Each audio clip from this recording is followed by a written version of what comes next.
Welcome to Middle Age Can Be Your Best Age, the show designed to help make middle age your prime time of life by defying the notion that once you reach 40, 50, or even 60 years old, your crowning achievements are all behind you. Regardless of whether you're just approaching 40 or firmly entrenched in your middle years, it's time to launch your very own personal journey toward a joyful and purpose-filled second half of life. Each week, host Roy Richards, an expert on midlife renewal and author of A Midlife Challenge, Wake Up, will discuss the challenges common to middle age and help guide you to a brighter tomorrow. Now, here's Roy. Well, hello, and welcome to this summertime edition of Middle Age Can Be Your Best Age. By now, the coronavirus pandemic is unfortunately a fact of life. So how has it impacted your family's style of living, social interactions, and finances, not to mention health? Equally important, how has COVID-19 impacted your mind? Short of actually contracting the disease, here's perhaps the saddest part. While a feeling of insecurity in these challenging times is inevitable, are you being hijacked by anxiety, depression, even panic? And during the pandemic, not to mention the nationwide protests and social unrest we currently are experiencing, I'm certain you'll agree that it's hard not to feel that things are out of control, leaving you anxious and depressed. But here's a surprise. My guest, Dr. Joseph Luciani, Ph.D., tells us we can do something about it. He's here to explain why, contrary to popular opinion, anxiety and depression are not signs of mental illness or crippling emotional disorder, but simply habits that can be unlearned. And that means that however bad your circumstances, succumbing to excessive worry and fear is in fact a choice, habits that you can choose to overcome. And stay tuned to discover how you can learn to separate fact from emotional fiction, free yourself from toxic negative emotions, and become an active participant in your own empowerment and well-being.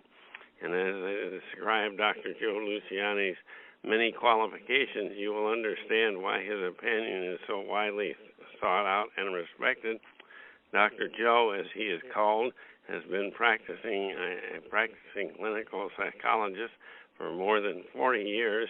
He's also an internationally best-selling author of the self-coaching series of books, now published in 10 languages, and his latest book, out just since May, is Unlearning Anxiety and Depression, the 4-step self-coaching program to reclaim your life. It sounds pretty good, doesn't it? And we're extremely honored to have you with us, Dr. Joe, so let's get started. Sounds great, and thank you for that introduction. Well, I'm certain that you'll agree that worrying about coronavirus, its threat both to our physical health and our financial and emotional well-being is inescapable. And actually, worry is a good thing if it prompts us to take prudent safety precautions. But you contend that worry hijacked by insecurity becomes chronic and disproportionate. How does this hijacking occur? Well, it begins with insecurity, and essentially there are some people that are more susceptible to what's going on with COVID and other stressors. These are people with lower thresholds based on their insecurity. And insecurity, let me just start with that since it's such a pivotal concept in my work. Insecurity, no one escapes insecurity because no one has perfect parents. We live in a world of loss, separation, illness, so we all have some degree of insecurity that we grow up. Now, insecurity, or even if you prefer the word vulnerability, feelings of vulnerability, when we're insecure, we try to compensate, and we compensate by trying to control life because we are feeling vulnerable, so we seek to control and feel less vulnerable. So someone with a good deal of insecurity is going to be more susceptible to worry, to anticipating negatives. The kind of worrying that is toxic, let's put it this way, most worrying has a toxic effect on our body, on our mind, on our spirit, and that's because we don't worry about things going right. We worry about things going true. wrong. Nobody worries about a good day tomorrow. Yeah, like I hope I don't win the lottery, you know. So worrying has a toxic effect because we're anticipating bad things happening. And when we anticipate bad things happening, it's as if those things are happening to us physiologically. See, our body doesn't know the difference between an actual attack or even an emotionally fictional attack. Yeah, I'm going to lose my job. Yeah. That will create all the chemicals to start stirring. Yeah. Well, the good news is you tell us this insecurity hijacking is escapable. To get us started on unlearning anxiety, can you please summarize for us how this escape can occur? In other words, how can we stop the runaway train of toxic, insecurity-driven what-if thinking, the kind you just mentioned, like, well, I'm going to lose my job, or we're all going to get sick, or whatever it is. Yeah. Well, the first step, I have a 4-step program in the book. It's called Mind Talk, and the first step is perhaps the most critical. We have to start by observing the thoughts that go through our head, especially those thoughts that create the knot in our stomach. And we have to start making a distinction between facts and emotional fictions. Facts are verifiable here and now issues that we face. Emotional fictions are anticipations of things that may or may not happen, and typically those are the worrisome thoughts of doubt, fear, and negativity. Those 3 words can help you figure out doubts from fictions. Ask yourself, is it a doubt, is it a fear, is it a negative? Typically those are the kind of thoughts that will generate the anxiety and or at least the underpinnings of anxiety and depression. So the first step is so important. Separate facts from fictions. We want to stay in a factual world where we can deal with, in a manageable way, the insecurities that actually do exist. See, it's not the insecurities that exist, it's the insecurities that we add on top of that based on projections. It makes such a huge difference. So if we feel confident, we've overcome insecurities in the past, and that we can do it again. Like if that we lose so true. my job, I'll find another one. Well, you know, Roy, if everyone took that advice, I tell my patients all the time, how many problems have you solved in your life? How many problems have you gotten through? Hundreds, thousands. What makes you think you're not going to handle the next one? See, that comes down to self-trust. Yeah, Once I like trust, that. Think of things that frightened you so much 3 years ago, how many of them actually came true? That's right. And when you're willing to self-trust, then you don't have to anticipate as much. You just realize that, hey, you know, I'll handle what comes my way in the moment when it happens.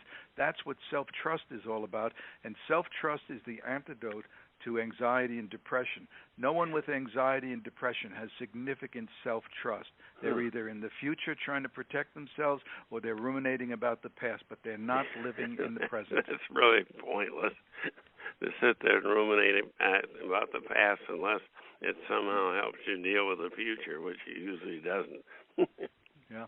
Well, I call it time traveling. You know, our best shot is to live in the present with self-trust. We're survival machines. We have many tools, but you don't get to trust them if you're just living with anticipated grief and anxiety. Well, the introductory chapter of your book, Unlearning Anxiety and Depression, you inform that anxiety and depression have an Achilles heel, a weakness that can be exploited. Good to know, but what is that Achilles heel? Well, the Achilles heel is understanding that anxiety and depression are habits. I know it sounds heretical. I don't treat them as illnesses. They are habits of insecurity that have established in the brain habit loops. So we become anxious or depressed because now we are feeding inadvertently these habits. So by learning to separate facts from fictions, we're actually learning what feeds our anxiety and depression and what we can do to starve it. So like any habit, all habits are learned, and that's why I got the title of the book, Unlearning. Since all habits are learned, all habits can be unlearned or broken. I love that story you had in your book about the group of frogs who came upon a huge wall they were afraid to try to pass except for Jumper, and all the other frogs failed because of self-doubts instilled in them by pessimistic spectators. Why was Jumper able to succeed in jumping over the high wall? The great, yeah, Thumper. He was the most fragile of the frogs in the race. They had this race to see who could jump up this wall and finally see what was on the other side. So all the other frogs dropped out of the race because the spectators were so negative. Frogs are negative by general, and they were saying, "Don't do it, drop out, drop out." So they dropped out one by one, except for Thumper. He kept going. He didn't listen to the crowd. He jumped up. He almost made it. He kept going. He kept going. The crowd said, let go," but he kept going. And he got to the top, and he saw over the wall, and the reason he did was because Thumper was deaf. So you're saying we need to become deaf to all that emotional swamp and all those warnings that aren't really based on fact. We have to learn to turn a deaf ear to the negatives, to that in us which wants to hold us back. And if you turn a deaf ear to those voices within, then you have a real shot to live the life you were meant to live. Well, you mentioned the habit loop, and without getting into all the chemical processes and all that good stuff, what is it? Well, the best way to overcome and rewire and unlearn these habit loops? Yeah, in the book I use the science is called neuroplasticity, and that's simply the brain's ability to grow with training, to learn, and to actually change. So when we develop a habit, that habit is actually on a chemical level, on a neuronal level. It actually exists in the brain. So what we're doing is we're actually neutralizing a bad or toxic habit loop, and we're replacing it with a new habit, and the habit manifests itself in the brain. We actually can see the changes in the brain over time with learning. That's why it takes practice. No book, no one in the world is going to make you unanxious or undepressed. It's got to come, and not from the words you read, but it's got to come from understanding what you need to do and then practice it, practice, and practice. Yeah, I liked how you talked in the book about New Jersey years ago had a number of paths, and the main, more important ones they developed into major highways, and that's what we do with the neurological paths that lead to self-satisfaction and a good feeling. You pave those and you develop those and let those other little paths kind of go away. That's right. The more we use a path in the brain or in life, the more that path expands. And that's why I say practice. The more you practice, the more you're widening that neurological path in your brain. So what starts out as maybe a difficult approach, as you get better at it and better at it, you're actually reinforcing that path within the brain. So that's why I always encourage people, if you're looking for magic, it's just not going to happen. It's going to happen, and it's almost guaranteed that it's going to happen if you apply yourself, if you're tenacious enough to stick with the program and just let it just unfold. Yeah, well, in your book's chapter 2 is titled 2 Words That Will Change Your Life. What are these 2 magic words? Well, the 2 words are insecurity and control. As we mentioned earlier, insecurity is the motor, the base for all bad things that happen, and then the attempt to compensate by controlling life. That creates the stress that ultimately brings us to over-controlling life, I should say. I mean, some control is good, like seatbelts and vitamins, but over-controlling life, it's stressful, and stress is what depletes us, chemically and emotionally. Yeah, well, I know you have the self-coaching series, including your latest book.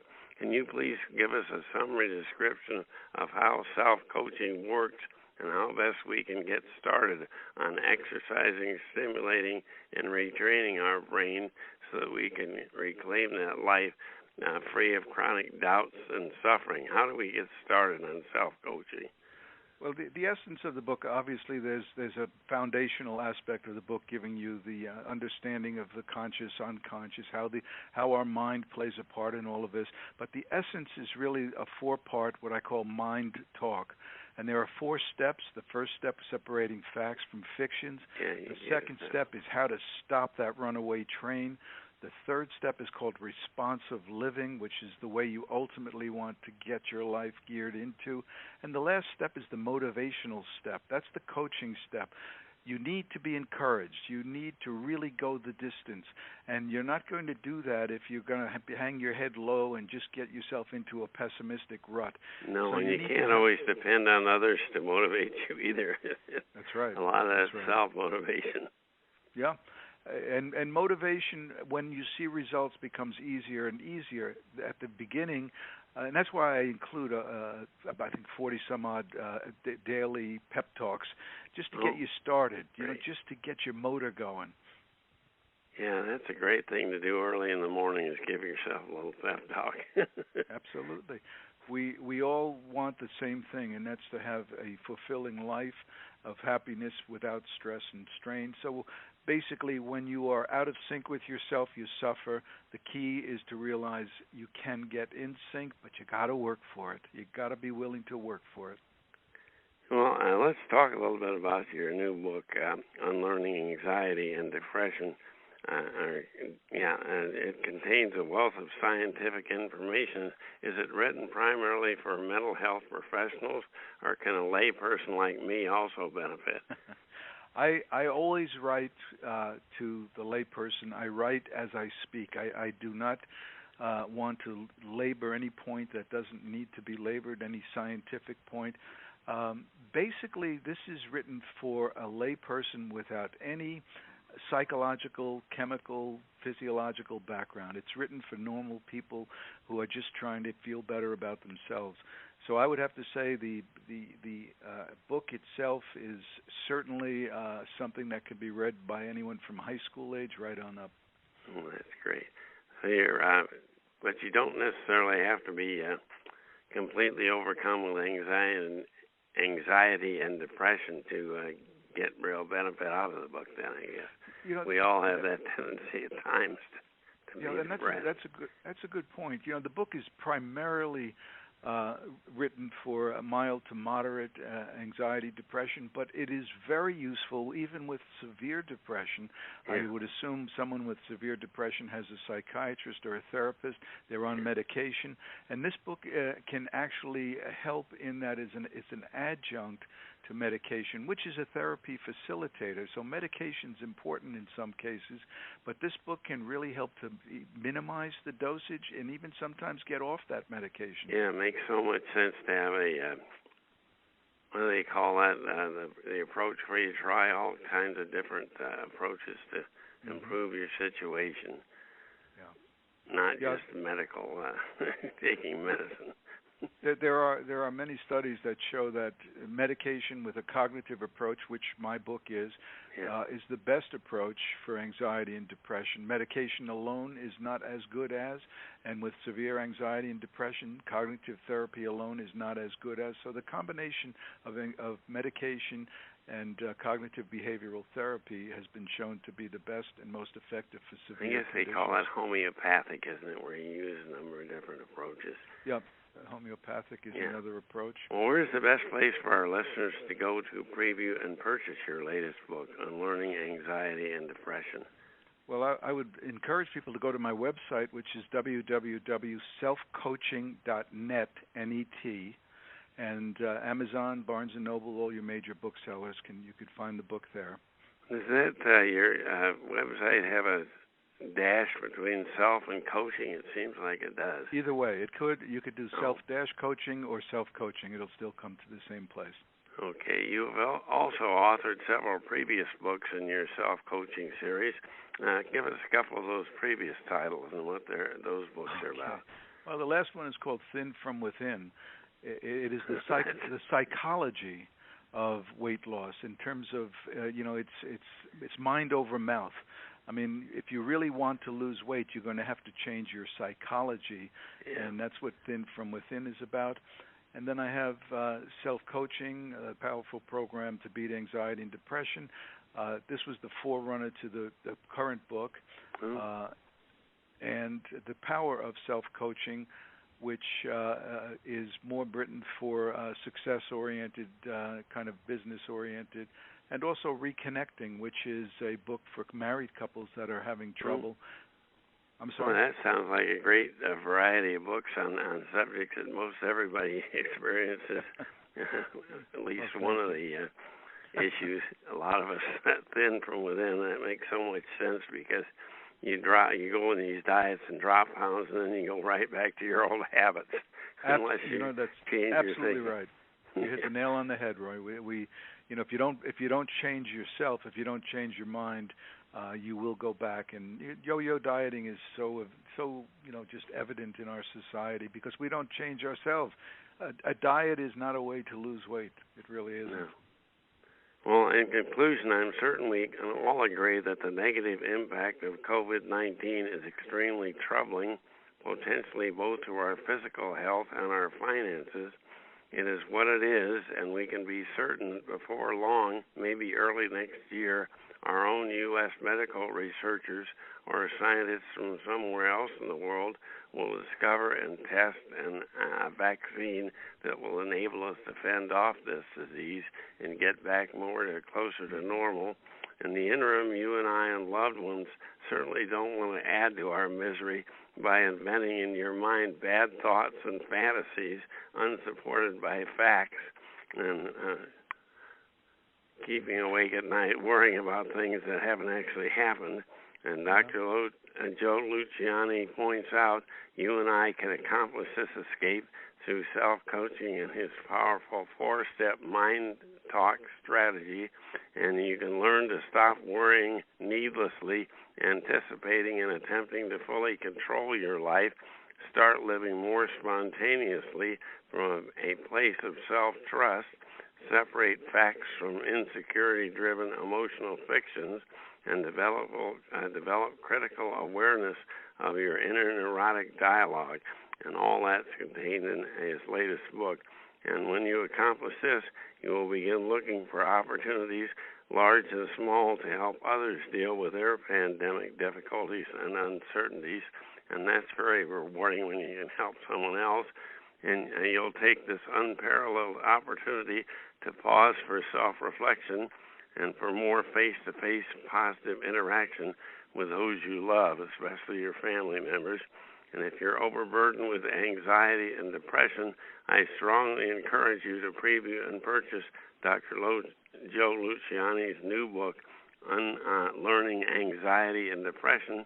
And thanks a million, Dr. Joe, for your sound professional advice. Well, thank you, Roy. It's been a pleasure talking to you today. And best of success with your new book. Timing couldn't be better given this pandemic, and it certainly deserves to be read. I appreciate that. Bye-bye. Well, thanks to Dr. Joe Luciani for his most inspiring message. Just think about the potential for freedom from anxiety. Anxiety is a habit that can be unlearned. And before I go, I want to share advice I discovered in a recent article in the July 2020 issue of Newsmax magazine. It's kind of a summary of what we've just covered with Dr. Joe. And first of all, here's what we all know, why we're anxious. Stress can build up and cause anxiety, an emotion characterized by feelings of tension, worried thoughts, and physical changes like increased blood pressure, even type 2 diabetes. And stress can be triggered by a major life event, such as divorce or death in the family, or everyday problems, including financial worries or difficulties at work. And then, of course, there's the news. Just thinking and talking about COVID-19 or facing a furlough at work can certainly produce stress. And here's another a bit of a surprise, I should say. Some medications, including over-the-counter drugs, can actually cause anxiety. These meds designed to help us include headache remedies that contain caffeine, thyroid meds, weight loss supplements. I had one that used to make me as nervous as all get out, anti-seizure drugs, and even drugs used to treat asthma, allergies, arthritis, and bronchitis.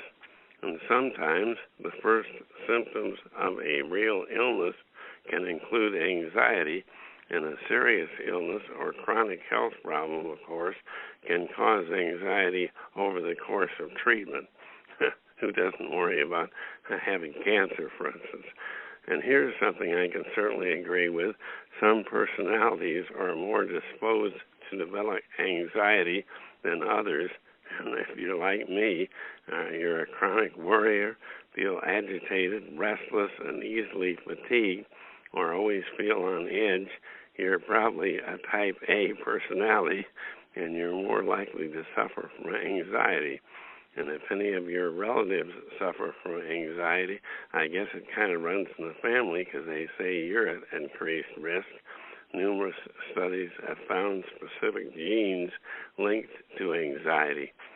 And in the past, experts felt that anxiety decreased with age, but more recent surveys suggest that anxiety in seniors has been underestimated, mainly because older people are more likely to highlight their physical problems while downplaying their emotional woes. Aging may bring major stressors that cause anxiety, such as loss of a spouse, and some studies found that 1 in 5 seniors have anxiety symptoms serious enough to need treatment. So I guess all of us have something to look forward to. Not really. But here's what to do if you're anxious. Here's some suggestions. First, get enough sunshine. Our bodies make vitamin D, often called the sunshine vitamin, when the skin is exposed to sunlight, but many Americans are deficient. Studies show that taking vitamin D supplements ameliorates anxiety. These are especially good if you live in the north in the winter. And researchers also show that just 5 minutes of aerobic exercise can begin to relieve anxiety and can be as effective as medication. Exercise also significantly lowers the risk of developing anxiety, and studies suggest that a 10-minute walk can be as helpful as a strenuous 45-minute workout. I love to hear that. And, of course, using alcohol can worsen anxiety. I think most of us know that, as can using illegal drugs. And if you're already addicted, quitting can also cause anxiety. So you're sort of stuck between a rock and a hard place. And probiotics are the good bacteria that live in your gut and provide many health benefits. The strain L. rhamnosus seems to be especially effective at reducing anxiety. And drink green tea. Green tea has been demonstrated to have anti-anxiety effects. Try supplements. Studies have shown that a supplement called 5-HTP, a neurotransmitter that's a precursor to serotonin, a happy chemical, eases anxiety.